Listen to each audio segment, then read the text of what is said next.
Ku isaha y'isa 5 z'amanywa nibwo hatangiye imikino itandukanye ya kizungu irimo tennis n'umupira w'amaguru yateguriraga abantu kwinjira mu birori by'igitaramo cyo gukesha inkera nacyo cyagaragayemo imikino njyarugamba gakondo y'abanyarwanda irimo kumasha no kunyabanwa.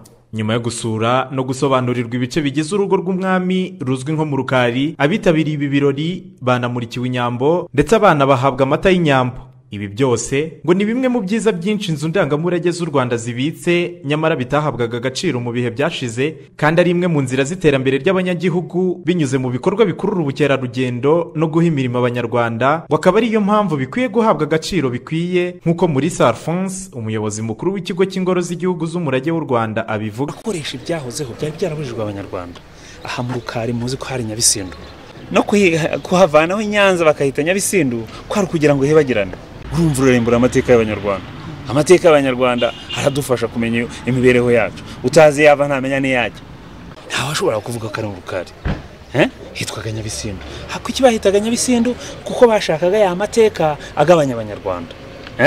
Ariko ari wowe ari gewe turahishimiye. Mu bakozi 108 ntabwo wajya kuvuga ngo yasatya no yasatya.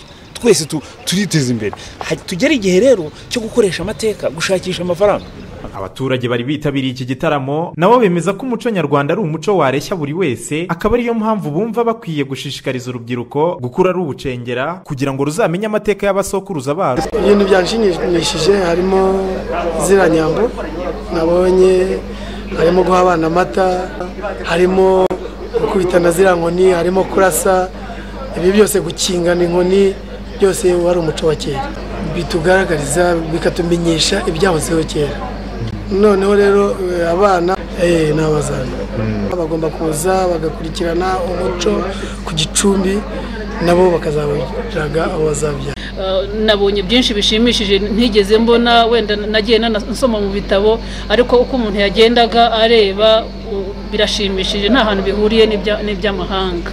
Umuco wacu ni mwiza cyane. Nkumva rero byaba byiza yuko bakomeza buri mwaka gitegurwa kugira ngo nibura n'abazagenda bazana nyuma yuko abariho bagenda basaza, bikaba ari umuco mwiza yuko bitakwibagirana. Umunyamabanga uhoraho muri Minisiteri y'Umuco na Siporo Kalisa Edouard wasanga bidakwiye ko abanyarwanda baharira ibyiza by'umuco wabo abanyamahanga, akaba basaba guha agaciro umuco wabo bityo n'abandi bakaboneraho.